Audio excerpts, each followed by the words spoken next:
Well, I want to talk through threading and making sure that the timing is correct on a antique treadle sewing machine. Now, this particular one is labeled Burdick. It is a Sears and Roebuck house brand, so you may also see them under Davis. You may also see them under Minnesota. I think this particular model is closest to a Minnesota B type, but threading is fairly self-explanatory if you've been around antique machines quite a bit. Now, I am using a pretty low quality thread only because this is the white thread that I had available, and white's going to show up better on this machine. So, spool on the spool pin. Now for this one, it goes through a pigtail. For this, if you need to, you can lift that to make sure the thread gets seated between the tension discs. Through the take-up lever, through another pigtail, and then into the needle. And I need to tighten up my thread end. Actually, let me just snip it. Now this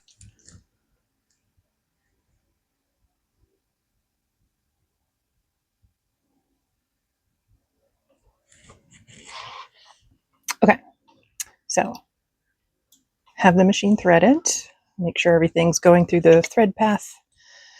So when trying to check out timing on this machine, the good news and the bad news is there aren't a lot of adjustment points. So although we have just threaded the machine, let me show you why.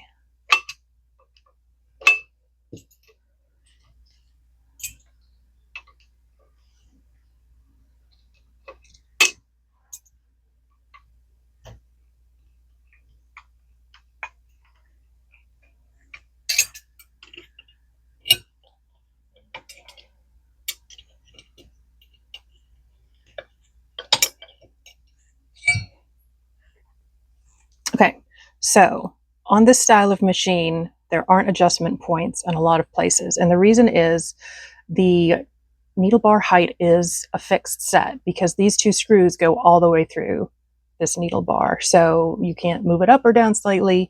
Where you make your adjustment in terms of the needle bar is actually the needle height and how it is seated in the actual needle clamp. So let us zoom appropriately. So you can see there is a needle stop in here, but you will also probably notice that my needle is not quite coming all the way up. See, I just popped it up a little bit. And that took a little bit of fiddling to figure out. So let's talk about why that is. Okay, we're now looking at the underside of the Burdick machine. And if you've not looked at the underside of these before, let me show you real quickly. When you, shuttle just fell out. When you move the hand wheel, this arm swings back and forth. Now the only adjustment point down here is actually this screw, and this holds the part that holds the shuttle in place, and it moves it either closer to where the needle is or further away.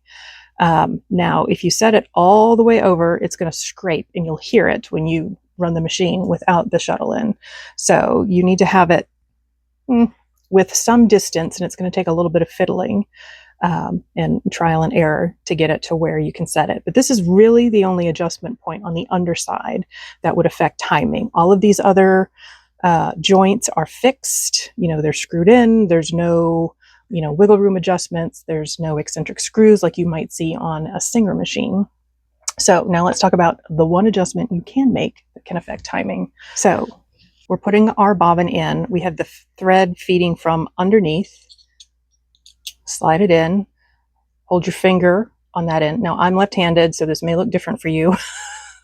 So I'm going to grab my thread through that hand. I'm going to pull it until it snaps over this little piece down here.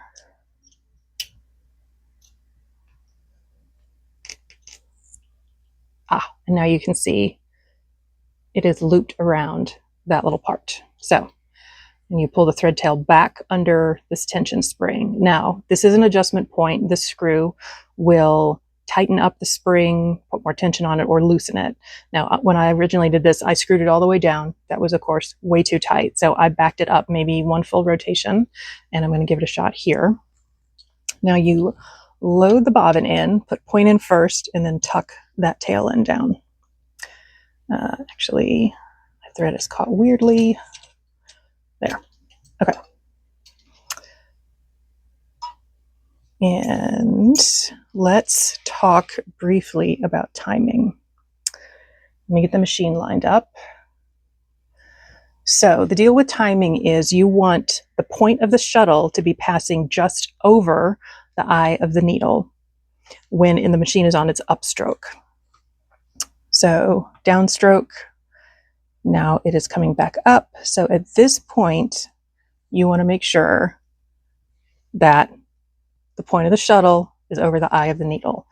Now, you cannot change where the shuttle is in this stroke because, again, all the fixed points on the underside, nor can you adjust the needle bar height, but the only thing you can adjust is where the needle sits in the clamp. So this is where a little bit of fiddling comes in. So now I am keeping tension on the upper thread. I'm holding it out of the way. And you can see the eye of that shuttle is just, or the point of the shuttle has just missed that needle. So remember when I adjusted the needle height, I set it a little bit too high. So I'm going to lower my needle a smidge. Okay, so now let's see, that's catching it. And that obviously pulled the thread up. So I'm going to put some plates on so we keep that shuttle in place, because this one just have a tendency to pop up.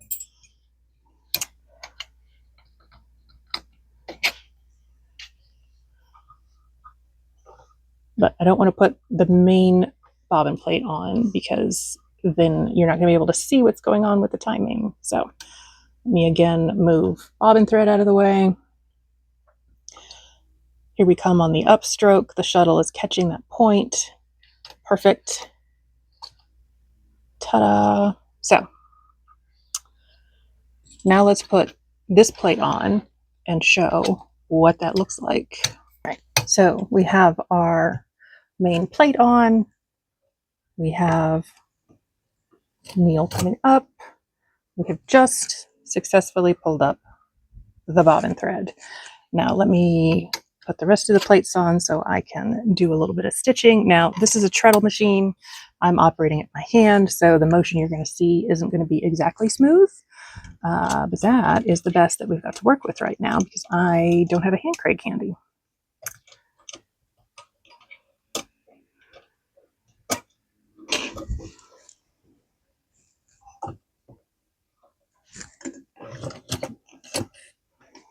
All right, so I pulled up my bobbin thread, got that tucked under my presser foot, and I'm operating this by hand now.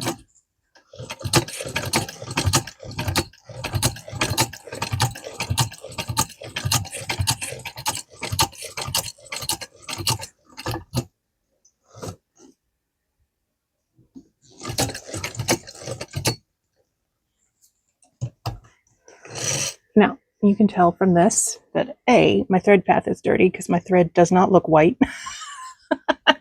And also I have my top tension a little too high because you can see little black dots. So I need to loosen my upper tension,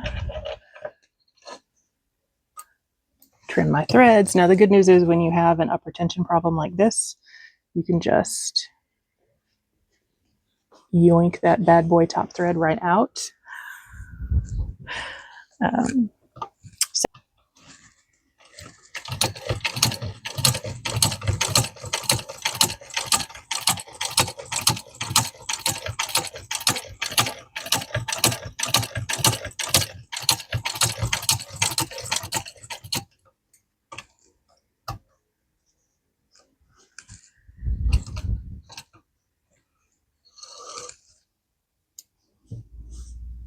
All right, this is looking much better. So you can see I kind of have equal parts of white showing up on the underside as I do black showing up on the top. So I do like to test tension with different color threads just so you can really tell the difference. I would never recommend sewing with black and white thread like this unless that is just a look you are going for. You can see a couple other things I want to take a look at to make sure everything's running smooth. But again, that may have been me operating one-handed, like that little jump right there. But I will continue to tweak, but hopefully this video has been helpful.